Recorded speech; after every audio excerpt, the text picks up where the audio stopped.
Podcasting to you from a field here in beautiful rural Ireland. I'm Trev Downey, and this is Molby On The Spot, your weekly chance, thanks to Anfield Index Pro, to hear the wit and wisdom of our regular guest, Mr. Jan Molby, Liverpool and Denmark legend, who's about to chat to us again about the week that was for the Reds and the week that will be. And a good week it was, Jan, considering some of the ones we've had recently. Nice to be able to look back on a couple of wins, a little bit of progress. We've got the World Cup and all the various squads to chat about. And we've got one final game in this period of the season to look forward to as well. So it should be a crammed enough show. I suppose what we'll do is we'll get out of the way the most recent memory for folks, which is last night's game. I'll hold my hands up immediately and say that if it was not for our producer, Guy Drinkle, I wouldn't have a clue what happened because I couldn't find a working stream when I went to look. It was very difficult to get a look at the game unless you were lucky enough to be at it. So I don't have a huge working knowledge of it, bar the report on Raw from Guy. So I did get to hear some details via him. What was your experience of the game last night? Did you get to see it? Were you at it? Or no, I didn't get to see it and I wasn't at it. But I've obviously gathered some information via various whatever and some highlights. And also spoke to some people at the game. And it was very much one of those sort of, I'd be wrong to say it's a nothing game in it because we totally dominated the ball, had all the play, created some opportunities, but no real clear cut, maybe apart from Harvey Elliott's, their goalkeeper. I guess he made the saves he had to make. Some of them looked a bit sort of lucky and clumsy and whatever, isn't it? But he managed to keep it out. We get to penalties. I don't know how you feel, Trevor, but I quite like this Carabao Cup, playing the 90 minutes, bang, penalties. Creates excitement, doesn't it? And we just know Kelleher goal, penalty shootout. It only goes one way, doesn't it? His fourth penalty shootout and his fourth successful one. Yeah, it's a bananas record. I read somewhere today, I think, is it 21 out of 25 or something like that? Liverpool have won 20 out of 25 or something like that. Liverpool have won, and the only one I think of note that they lost was in a cup final against City of the League Cup, I think, not that long ago. So there is this sort of aura around the club, and this kid in and of himself, that is one of the things I did see was the collected Kelleher clips. And he's an interesting focal point for our discussion because in a squad where we know where we need to strengthen, we have not quite an embarrassment of riches, but we're doing okay there when you look at who we've got to step in as number two. The thing I like about him most, Jan, is that he's just unflappable. He just really has this calm about him that belies his comparatively young age. It's a rare quality, especially in a goalkeeper, and it's really nice to see. My fear with Caoimhín is that he's probably too good to be sitting on our bench and waiting for the rare opportunities. And if we're going to have a natural successor to Ali, the lad probably needs to be off and playing. What's your take on him? So what I like about him, Trevor, is that every time I see him, he seems to get better. You know, and I like that. The first time I ever saw him, I thought he's a typical young goalkeeper that's given an opportunity. He's not going to make it. And that was my first reaction when I saw him. I thought, yeah, I can see it. He's a good size, whatever. But there was too many things that you have to be able to do to play in the Premier League, and I thought he couldn't do. And one of them was with the ball at his feet. Well, now he's a genius with the ball at his feet, isn't he? You know, it's maybe a department at Anfield that isn't given enough credit. You know, like goalkeeping. You know what they do with Allison and Kelleher and whatever. It just looks right. So I like him, but I totally agree with your point. How long is that enough for him? You know, and do you then do what other clubs have done? Manchester United did with Dean Henderson, send him out on loan, but it never really worked because he came back only to be sold, isn't it? The problem Liverpool got with Kelleher is they don't want to loan him out because they got big plans with him, haven't they? So I think it's really a tricky one to keep an eye on for, isn't it? But, you know, when you talk about, and obviously often on this programme, for very obvious reasons, we talk about penalties and penalty takers, isn't it? And you also have goalkeepers. who save penalties. You have goalkeepers who are never anywhere near saving a penalty. And then you have goalkeepers who are near everyone and saves 25% of the penalties that they face. It's remarkable. And he's one of them, isn't he? He's a goalkeeper that's always close to them, isn't it? He's not a goalkeeper that's always, whenever penalty taken, he's lying over there when the ball goes in on his left, and he more or less always gets it right, and he saves an unbelievable amount of penalties. It's what a skill to have that is. What a skill to have for him and for the squad, and that is the tricky thing. You're right, Liverpool would be reluctant to let him go on any sort of a permanent transfer, but just to tease out that idea a bit, Alisson, assuming that he manages to stay healthy, is not going anywhere soon. He's clearly, if not the best in the world, in the top 2 or 3 all the time. For me, I think he is the best. You don't move him out of that position for a while unless he loses mobility or starts to pick up injuries or something like that starts to happen to him. And it's unlikely, I know the thing about Alisson, he's a big old unit, and maybe he will require a lot of maintenance going forward in order to keep that fitness level that he needs, and the agility level may dissipate a bit over time. I don't know. But I don't see him going anywhere soon in terms of disappearing from our first team. And with that in mind, this is where I see the loan being a useful situation for the Reds for this particular asset. Because like you said, we don't want to lose him, Jan. No, we don't want to lose him. Absolutely not. We sold Danny Ward to Leicester for 12 million. So you can only imagine what this guy's going to be worth. And he's hardly played any football, but it is a tricky situation. The only thing with Alisson, and we don't know, we saw it with Sadio Mane, fancied something different in his career, and we don't know whether that's the same case with Alisson or not, isn't it? But at some stage, this will come to an head. It can't, because the boy's simply too good. So it is something that, I really don't know. How do you deal with these things? That you got probably the best goalkeeper in the world, and you got one of the best upper young goalkeepers in the world, both who want to play, isn't it? Both feel that they deserve to play, isn't it? And, as much as we will go, we always think we live in a world where we can, well, why don't you just almost share the games? That doesn't work either, does it? You have a number one and you have a reserve. That's how it works as a goalkeeper, isn't it? So it is one to keep an eye out for, that's for sure. Now, we will only go on very limited amount on in terms of this game, because both of us not having seen it, neither of us are inclined to be spoofers. I think listeners will know that. So the one thing that we can say is that a lot of our nippers got a run out. They got a run out at the end of a recent game as well, and it was very enjoyable when a lot of them came on towards the end against Napoli. And we got to see Calvin Ramsey, and he got his run out last night, and lots of different guys getting some game time. And I suppose if we were to look at it from the perspective of giving more minutes to those potential assets, it is only a good thing that we get to move on. I assume, Jan, you weren't one of these who was, well, if we go out, it's probably for the best types. I know you're a bit like myself. If there's a game there, you want to win it, and we'll worry about the consequences afterwards.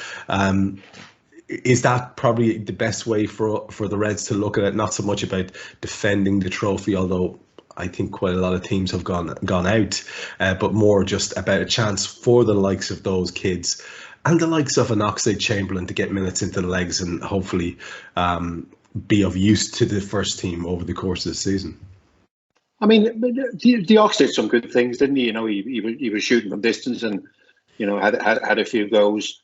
First and foremost, Trevor, we want to win every game that we play in. Even when you play weakened teams and you go, it's a weakened team, we'll probably lose, but you still want to win.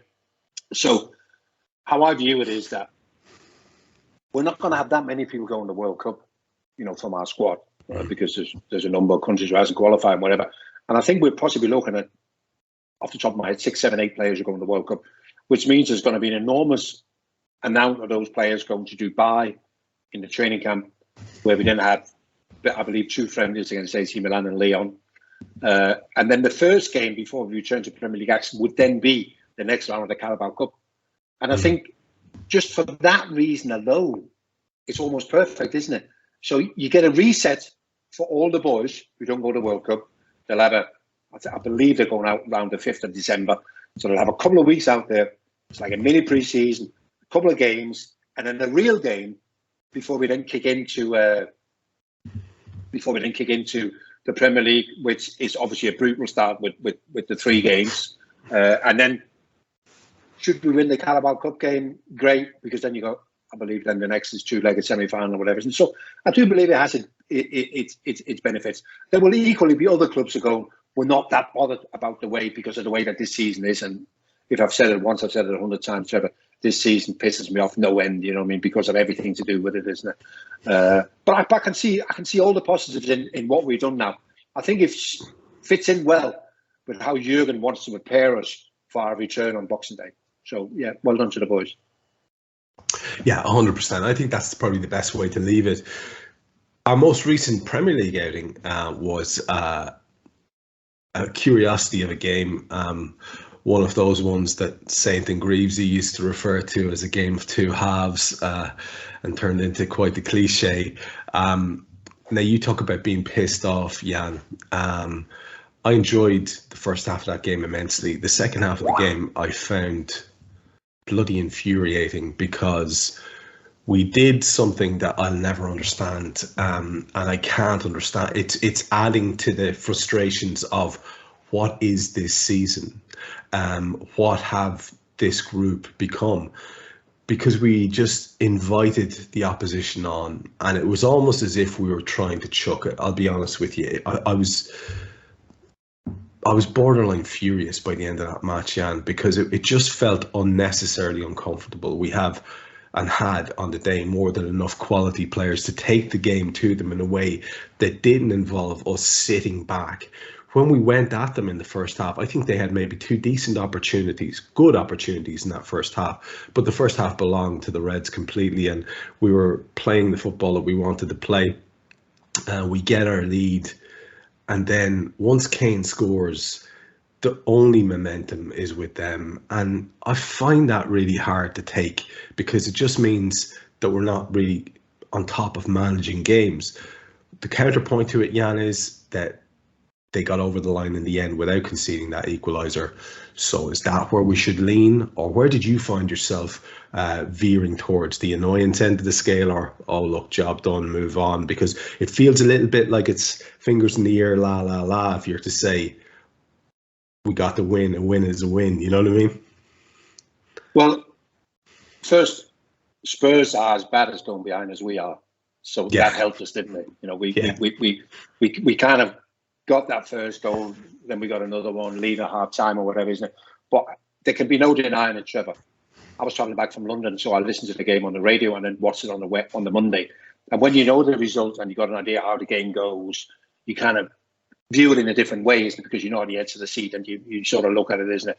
And for starters, at the moment, and again I go back to the schedule that the players are going through, we haven't got 90 minutes in us. We just simply can't keep that intensity up for 90 minutes. That's an issue, isn't it? But it also goes sometimes further than I played in teams that were tired, but you still find a resolve that I didn't really think we found on Sunday. And you mentioned how we got over the line and without being, but maybe we got away with one. You know, you kind of think, did we get away with one? Yeah, we probably did. So I'm thinking that, yeah, okay, by all means, be tired, yeah, but find something that stops them doing what they did to us in the second half. And that surprised me. It surprised me that we couldn't find something that could just go, okay, we'll do this now. So that is, so it's almost like, let's get this Southampton game out of the way and let's pack the ones up to the World Cup and let's just see somehow if we can. I just think there's so many things we need to find again for us to be able to go. And this is what we want to do, Travis. We want to be able to go, that'll never happen again. That'll never happen again. We won't see that again. But we're not really moving away from that, are we? You know, you think 2-0 at Spurs and you think, now we can show. When was the last time we were cruising 2.5 time in an away game? We're going to go back to last season, haven't we? And we go, okay, now we can show what we got. And we didn't. We actually managed to show our frailty yet again, how fragile we can be, isn't it? And that's a big worry for me, that's something. I think it's perfectly fair. And it's that point, Jan, that we've made a few times on the show now is, you know, it's not even if we stop the head scratching and the what's gone wrong, because we can talk all day about whether they're tired or if there's something askew in the group or whatever, we can all make suppositions. But if we don't know, we don't know, and it's only after a certain point, it's just shit talk, really, isn't it? So what we can do is we can say that it's starting to get very wearing and very tedious to see a group of players as good as this, like I said, coughing up possession, looking tentative, not being able to manage a result over the line. Yeah, and for the love of God, not putting your foot through the ball when that is clearly the best option. I've lost track of the amount of games this season where we've watched really quality footballers like Fabinho and Thiago and our centre halves just mincing about in the box with bobbling around and nobody just saying, you know what, clear the lines, relieve the pressure. Now, I'm all for playing your way out in tricky situations, and I love that we do that. But this is not what I'm talking about. You know what I'm talking about. I'm talking about these pinball scenarios that come around after a corner or a free kick. And you've got lads just seemingly not fully committed to just relieving the pressure. I can't explain that, man. What is that? Is that part of a lazy attitude or a tired attitude, or what is it? I can't understand it. I'm always torn between the way it used to be and the way it is today, and you know what's the good things and bad things from the different eras. I mean, when I played in Liverpool, in training every day, we played either side, and that's basically all we did. Did a warm up, we did a bit of shooting, and we played either side. We never went through any set pieces, wherever those set pieces would be, free kicks, corners, long throw-ins. We never really went through any set sort of play. We went out and played in a system that they felt suited us. That's why they brought us to the football club. And then when you're out on the pitch, you make and you find your own solutions. Today, and all those things you're talking about, Trevor, they would have been through 100 times. You know, when we build from the back, this is what we do. We've got 3, 4, 5 different ways of building from the back. When we have throw-ins, this is what we do. And that's why I can't understand that we look so uncertain in those moments. And it makes me, I always think, because there's obviously this thing about us that we used to play and whatever, and especially my era because it was relatively successful. And people go, you lot never did that. And yeah, of course we did. We also lost games and we also had poor games. But I always try and think, what was I like when I played well, when I didn't play well? You know, in terms of mentally, well, how did it affect me?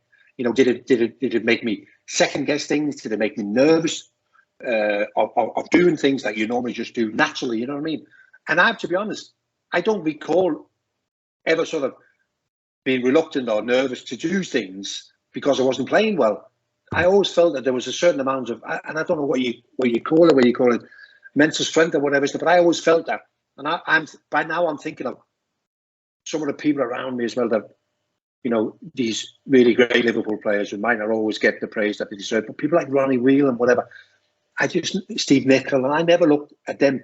I looked at them having bad games, but I never looked at them having uncertain games, you know, where you think, you know, we would laugh and joke and go, you had a poor one there, mate, didn't you? But you would never go as far as to go, you didn't look a fucking footballer, you know what I mean? And sometimes I look and I go, I don't know how that creeps in, Trevor, but I think it's very, very difficult. And I can't be 100% sure that when I speak for me or when I speak of some of the players, but there's also other players that when I think back and maybe were a little bit mentally not as strong, and they might have gone through something totally different, isn't it? You know, in terms of what, I just always felt that I was pretty sure about how the game should be played, how I should play the game, and I'd go from there. That never stopped me giving the ball away and making bad passes and giving away free, whatever. But I just never felt, you know, and I think I was always a relatively thinker about, you know, I needed to think about the game to be able to survive in the game because I never survived because of my pace and whatever it is. And so, and I always think that if that would have been the case where I would have gotten to a level where I'm going, I don't know what to do. You know, I always felt that I knew what to do. Doesn't guarantee you get it right. But I don't know, I might be a million miles wrong, isn't it? But I'm talking from personal experience. You see, that's what makes this show brilliant, is that we're getting that kind of feedback from you. And I mean, let's look at a guy who's a bit of colossus for us in the midfield. Look at him as a direct counterpoint with yourself, a guy who has all the capabilities to play progressive football, but also has this reputation as a destroyer and a foot-in merchant and all those kind of things in Fabinho. And we've seen Fabinho a few times this year, and he just looks like a shell of himself. And you're not supposed to say it out loud, but so is Virgil van Dijk at times. And I've heard it mentioned out loud on several shows by several people that they look at him, they think, I think that lad might be managing himself through to the World Cup so that he doesn't get crocked, which is a big shout. And you kind of wonder then, don't you, about mentality and mindset and whether all the talk about physical exhaustion might be a little bit of a red herring, and that there might be lots of lads with different agendas. Some of them might be a little bit disillusioned that we haven't gotten the group of players that, you know, they think that we deserve. Some of them might be having things like the World Cup on the horizon. Some of them might just be mentally shot after the stress, and it must be stressful, of each and every game having to win. And then, if we're honest, Jan, this group of players, although they've been wonderful, they've lost a lot. They've lost a lot at the last moment. And that must be a difficult kick in the face to have on a repeated basis. So I guess all of those things could take their toll on form. Maybe they haven't lost a lot, Trevor, but they've lost big, haven't they? Yes, yeah. That's what I mean. And I think that's probably a better description in that, you know, that one game away from being successful, isn't it? And that is a problem. But I don't even remember, and I've mentioned this on the show before, the first Premier League weekend of the season, I did 3 games, Friday, Saturday, Sunday. And the overriding message I got at those 3 games, speaking to backroom staff, was this season already is a fucking nightmare because the players' focus is already elsewhere. And that's going back to August, isn't it? Where the players are already thinking World Cup, World Cup. And that is twofold, isn't it? It's either trying to get into a World Cup squad or making sure that when they get picked, that you're available, isn't it? So I'm not suggesting that any players, and I mean any players, deliberately would have done anything. There's a thing with Real Madrid, Benzema, he's hardly played the last 5 or 6 games, isn't it? And Ancelotti came out and said, absolutely bullshit, that we haven't been looking after him for the World Cup or whatever. But just sometimes, Trevor, isn't it? Sometimes at the back of your head, you mentioned Virgil van Dijk, who missed the last Euros because of an injury, isn't it? Is this his last? Probably is his last World Cup, or it's probably his last World Cup where he can go and be one of the top boys, isn't he? So I'm not suggesting that he's been pulling one, but maybe they just sometimes think that, there's a couple of things you want to achieve this season. Is that one is success for Liverpool, and another one is to make the World Cup, for your country, isn't it? I don't know. It's a tricky one, isn't it? Well, that's probably a nice segue for us to do this sort of interim chat about the World Cup. And I asked Guy to be good enough to put in the thread for us here which of the Reds have gone. So of the first team squad, Trent Alexander-Arnold was named today, and we'll speak about that England squad in a separate little thing at the end, because that's always a source of interest for those of us whose country it is not, that we can kind of raise our eyebrows. Henderson's obviously going in that squad as well. Kanate has been selected for France. The aforementioned Fabinho and Alisson for Brazil, but Bobby misses out, and read an interview with him. I think he's fairly good, to be honest. Virgil, Darwin Núñez, and we're not sure about the Spanish squad yet, so perhaps Thiago. But that's a comparatively small band, isn't it? So, I mean, it's going to be interesting to see. I know there's a break in Dubai, and there's various bits and bobs that will be going on.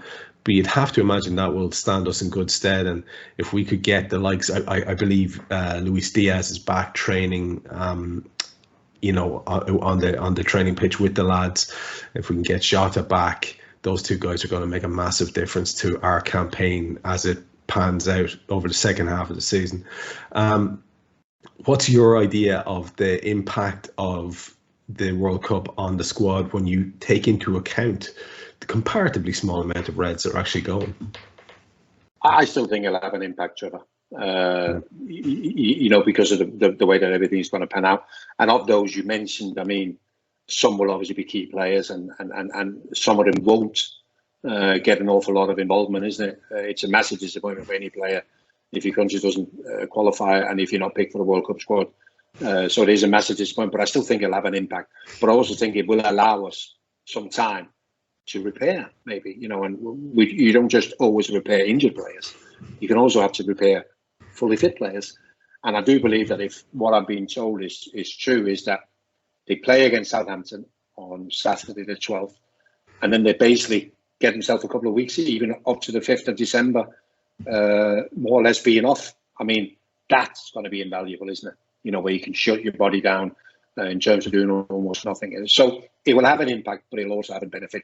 It's just a case, which is the bigger? Which is the bigger, the minuses or the benefits. And, we spoke about this before, isn't it? Alisson might play in a World Cup final, mightn't he? For Brazil. Fabinho might be involved. They might lose that, coming back to having to play against Aston Villa a few days. I really don't know. But also there'll be an emotional involvement for the winners. There'll be losers in terms of people who have disappointment tournaments, isn't it? Expecting more, isn't it? So I just can't find anything exciting to say about it, Trevor. I'm not looking forward to it. Of course, I will get involved once it gets going, isn't it? Because there'll be stories, instantly be stories. There's teams you want to see and there's players you want to see. And of course, I want to see Denmark and whatever, isn't it? But right at the moment, it's a mess. I think it's amazing that as a man who, has represented his country in that competition, that even you can be as sort of lacking in excitement for it. I think it says a lot about it when your own boys are going to be there. It's remarkable. It really has. It's just sitting wrong with so many people, but it's happening, and no matter what we want to do about it, it's happening, and it's going to have this impact, as you say. Whether it's hard to see how it can have a great impact on us one way or the other. We've seen already a few horror stories. Poor old Sadio Mane, the latest of the crew, after all his heroics to get his country there, will not be able to represent them. That's a shame.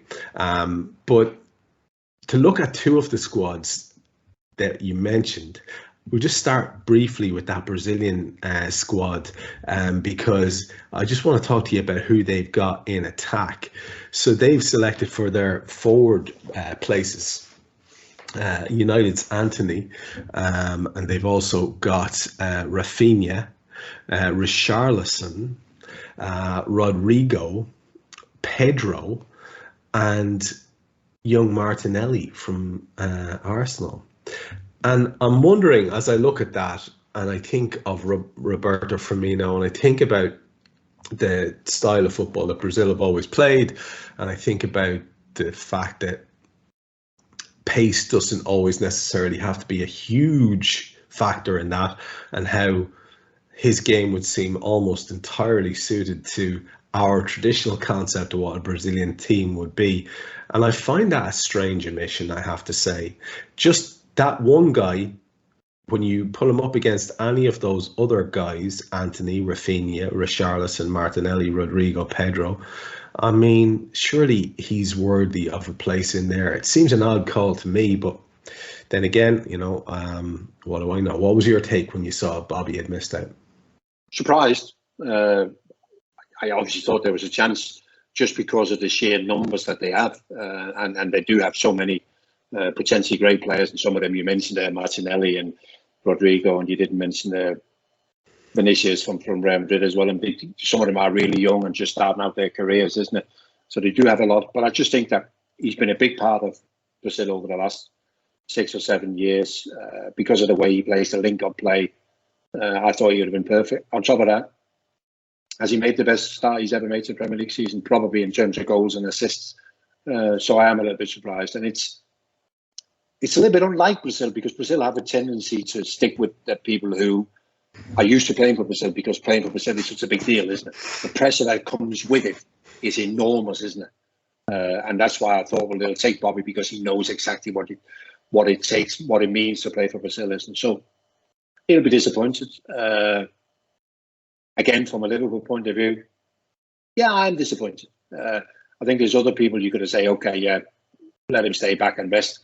Well, Bobby, it would have been nice for him to be able to go to the World Cup and be a big part of that. You almost feel that he maybe almost deserved it, isn't it? But there's almost no such thing in football, is it? It's a brutal game. It's of course it's not easy when you've got so many talented players. Well, that's it. And I was just selecting a few guys there across various positions who I think Bobby was certainly more into place, at least alongside, if not beyond. Neymar's going to play, Vinicius Jr. is going to play, Gabi Jesus is going to probably play. But after that, the idea that Richarlison's in that squad ahead of him is a weird one, I have to say. I found it a little bit odd. But to move our attentions towards the more familiar and the England World Cup squad, I really like your take on this. They've gone with Pickford, Pope and Ramsdale, probably no surprise there in the goalkeeping scenario. After news of an injury to Reece James, Trent is selected, as is Connor Cody, and not many people would have seen that a few years ago. Eric Dyer, Harry Maguire is going, which is a controversial one when you consider how well Tomori's been doing. Luke Shaw is going, John Stones is going, Kieran Trippier, Kyle Walker and Ben White. The midfield group is Jude Bellingham, Conor Gallagher, Jordan Henderson, Mason Mount, Calvin Phillips and Declan Rice. And then up top, they've gone with Foden, Grealish, Kane, Maddison, Rashford, Saka, Sterling and Wilson. I suppose the first thing I'm going to ask you is, what do you think about that as a squad? Do you think there's a really good team and, say, 13 or 14 there, if they're lucky enough with injuries, that could go deep in the competition? I think it very much reflects the manager and the way that the manager wants to play.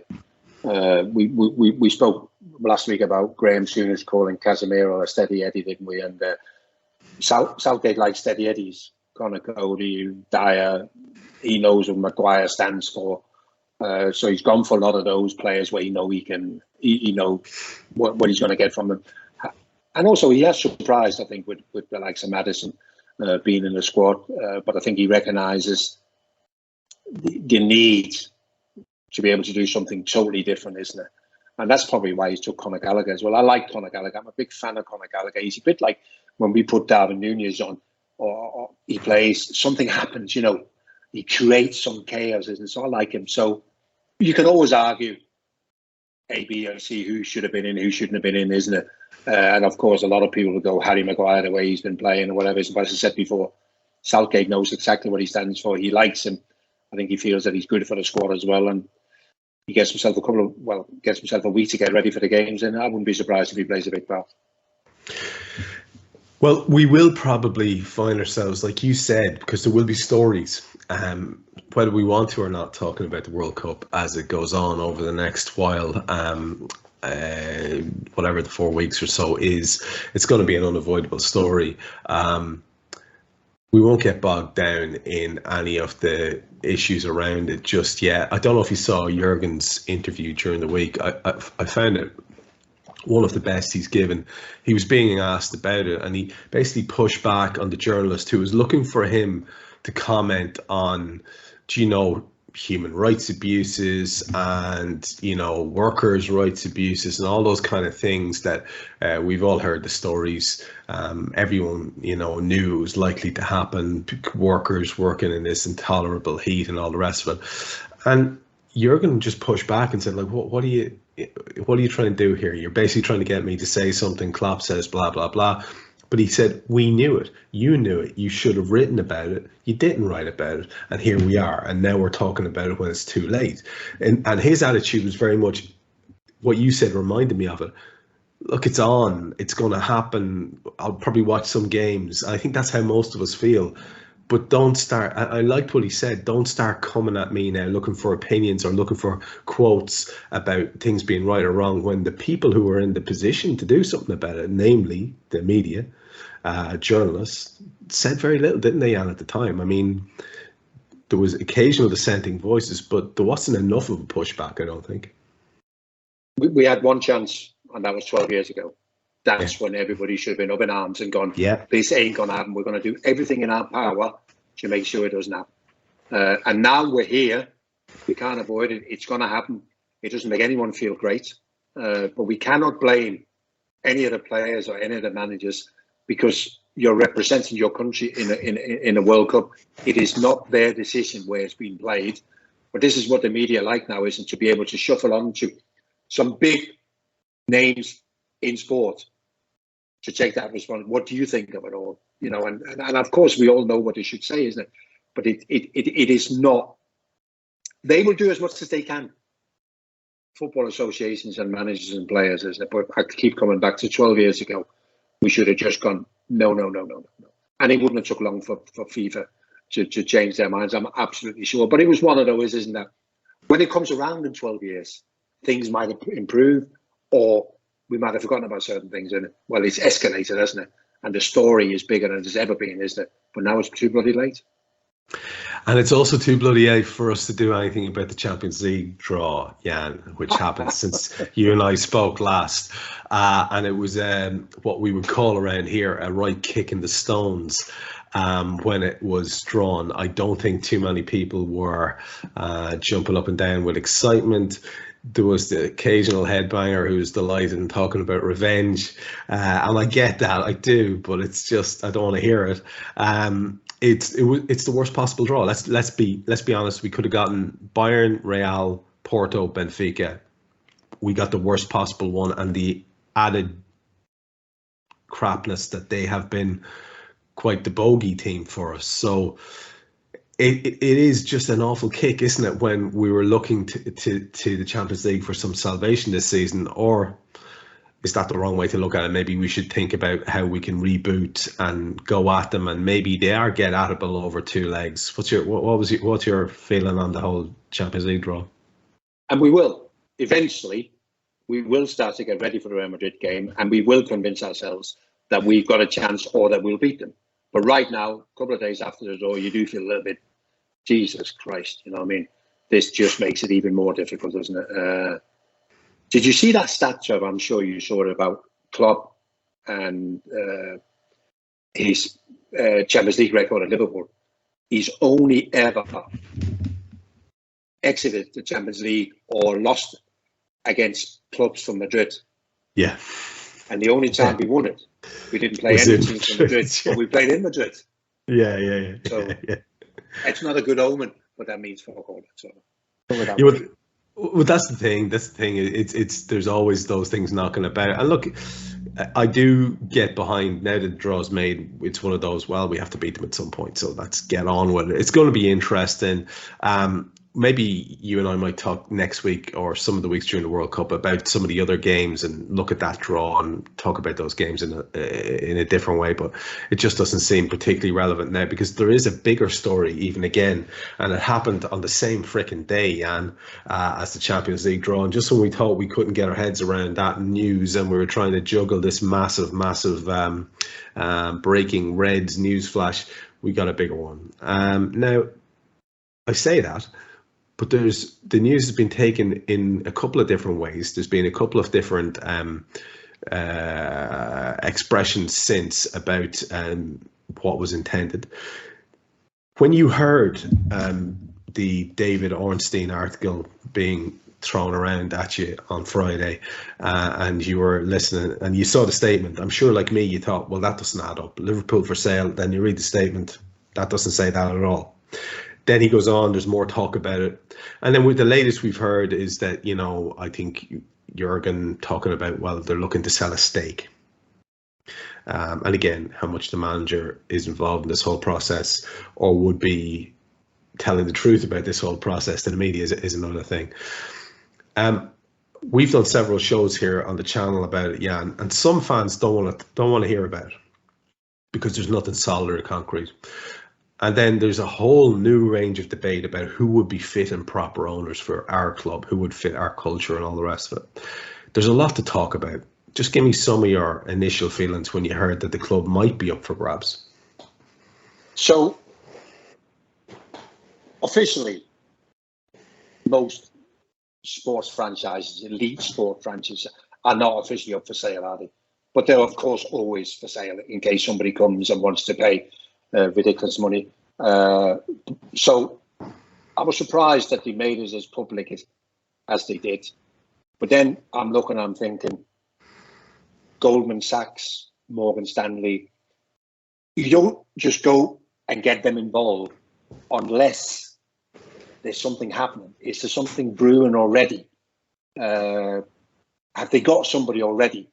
And I think it's going to be a case of, Trevor, they're going to find somebody, and I'm more likely to think it'll be an American hedge fund again, yeah. Because if you look at the whole sort of scenario, is that we got American owners. We sold 11% to Redbird Capital, which is another American investors. Two of America's biggest banks are now trying to sell our football club. It just looks like a very American thing, doesn't it? You know what I mean? Owned by Americans, looking to sell or get Americans to invest in. So I think it's going to be a case of eventually we're going to find somebody whose money we like. Yeah. So we can now go, Trevor, we like you and we like your money. And then I think it's a case of how much of your money do we want? You know, do we want to sell you the whole club, or do we want you to give 10, 20 or 30%, whatever? My suggestion, Trevor, is that billionaires are almost one to a penny now, aren't they?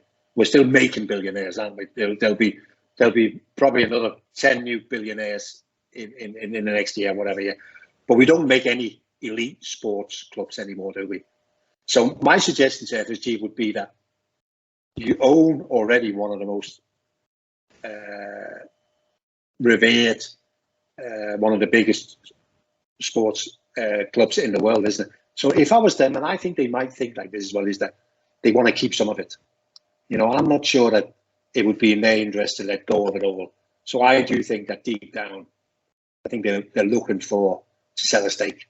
They want somebody to come involved because spend money on the stands, the new stand and the stand behind the goal and the training ground and whatever. It looks like an overhaul. That's going to be expensive. There could even be an overhaul of the squad without Champions League money. That's going to be even less attractive for them, isn't it? So I think ideally they might want to sell a stake in Liverpool, but I think they'll be quite keen to keep hold of it. I know they've got interest in American sport, isn't it? But is any of those as big as Liverpool worldwide? You know, I don't know. They have a unique sporting club. They own a unique sporting club. You know what I mean? And I think they're going to think twice before they let it all go. I think you're right in the initial thing you said as well, that if you look at the statement where it says that FSG has always been open to expressions of interest, great. Why bring that statement out now?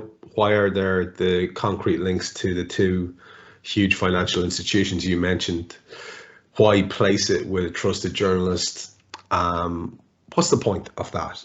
If not to either sort of get people ready for something that's about to happen, as you said, do they have someone sorted out, or to get people used to the concept? I mean, this is what governments do when they want to fly a flag, and they let it be out there and let the thing be known. But most people have gotten themselves quite excited about the idea of a total overhaul in terms of that ownership group, and are looking around to see who might be potentially wealthy enough to buy an asset that's now apparently, reportedly, valued at around 4 million, depending on who you listen to. That's the figure that I'm hearing the most. 4 billion, excuse me. And that's a terrifyingly large amount of money for any one single investor to come in, unless they are the type of lads who bring with them a certain amount of baggage and questions. And I think, Jan, in that case, it's a whole different conversation, isn't it? Because I'm listening to, we've had endless debates, and we've actually had full shows on Anfield Index where our contributors have been talking about how we couldn't get behind X, Y, or Z as potential owners because they just do not fit the culture of the club. And we've heard Liverpool fans be quite dismissive and moralistic about the City ownership group, the Newcastle ownership group. It's just not going to be an acceptable thing to a huge body of Liverpool supporters if we went a similar route with a sort of nation state ownership. I mean, can you imagine the carnage that would be wrought amongst the fan groups? So many people just would not stand for it. I wonder sometimes if that's part of the reason the strength of the fan base and the strength of their opinions. I wonder if that's sometimes half the reason why FSG wouldn't mind getting away. I mean, they have to put up with constant abuse online, and they know that anything they do that the fans don't like, there will be pushback, and they do always cave to it. So, I mean, we are a unique bunch to be buying as well. That's going to be a massive factor in it, isn't it, Jan? Or am I being naive? Is a deal at the end of the day, and FSG will just sell to whoever? No, I don't think a deal is a deal. I would be amazed if a deal is a deal, Trevor. I think there's more to it than that. I mean, when did they bought the club in 2010, I think. They obviously had no emotional attachment to Liverpool when they bought it. It was a business deal, wasn't it? You know, we're picking up a big European football club here for 300 million. They've never took any money out because they knew that they'll get the money when they sell. I mean, now we're talking about potentially 12, 13 times their money. Yeah, so they've done well, haven't they? And they were quite prepared to wait for that. But still, having said all of that, I still don't think that a deal will be a deal for them. I still think that they will understand the legacy that they leave behind, and I think that will play a part. I do. I know some people say they just want the most money. I still think they'll be able to get whatever they want of American investors. So as I said before, I think it's going to head that way. If not, Trevor, it's going to take some pushing through, isn't it? You know, if it's not something that we can all support, we don't all have to support 100%, but we have to be able to support in some way. I don't think it's going to happen, and I think they'll be aware of that because they've had their little bits and bobs, haven't they, with the ticket prices and the furlough and various other things where they've had to backtrack. Isn't the European Super League being perfect, isn't it? I mean, some people are suggesting that the failure of the European Super League is the very reason that we're here, because that was their end game. I don't know. There's so many aspects of this, Trevor, isn't it? Why can't we get John W on here and fucking tell us what's all about? We'll try that for you next week, Jan. I'm sorry, we should have had that lined up. But you know, it's going to be an endless story. Of course, the lads are having the crack everywhere who are creating content like ourselves. I mean, I'm not putting us above the general media scramble on this because we want to talk about it. Like, you'd be an idiot not to want to talk about it.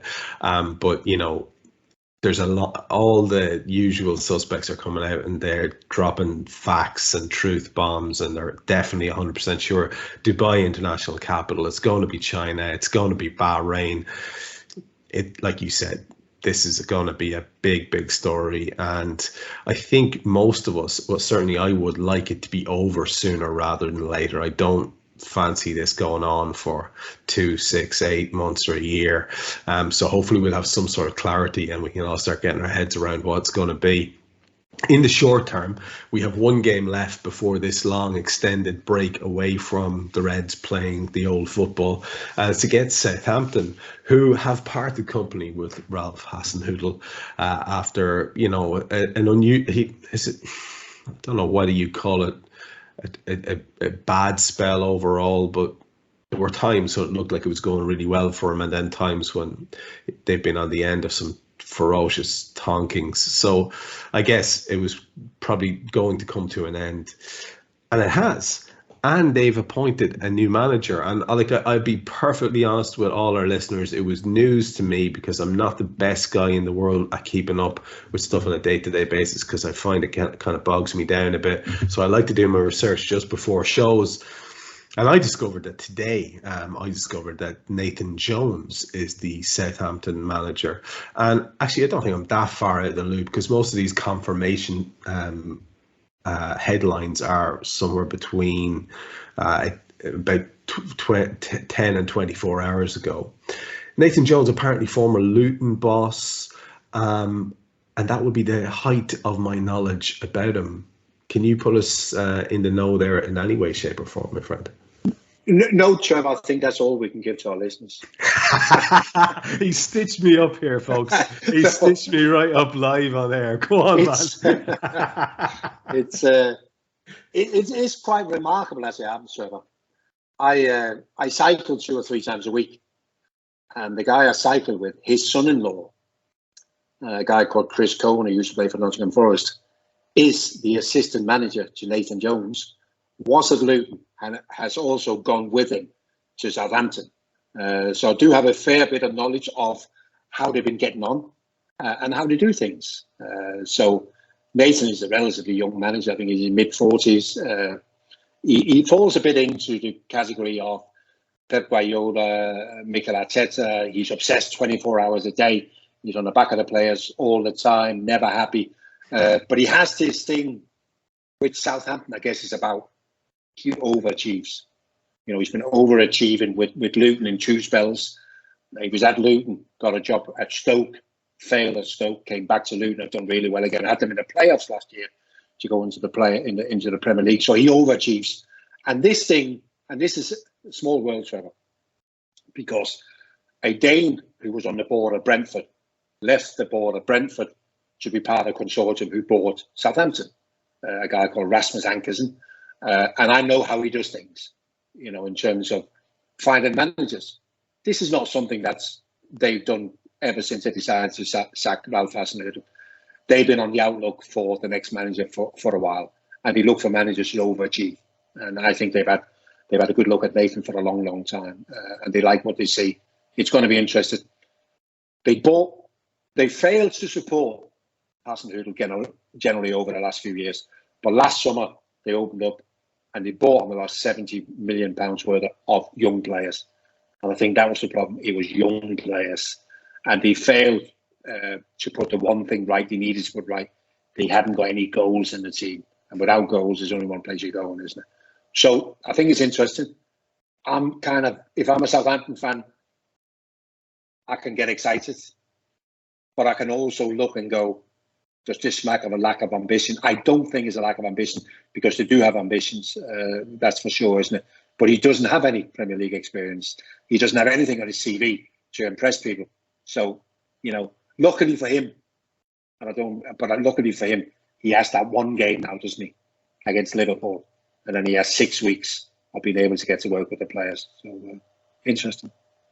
Well, like you said as well, I suppose it's interesting for a comparatively young manager, or certainly a brand new manager to a place, to be starting with a squad that has a lot of new faces as well. That would probably work in his favour, you would imagine. And if you can get the older heads on side, it'll be interesting to watch what happens. There's no point in us trying to predict what Nathan Jones is going to do in terms of impacting the style of Southampton in their very first game. So we'll wait and we'll hold that knowledge that you have via your cycling mate in abeyance until it becomes relevant in the second half of the season, when we're talking about the rematch against Southampton.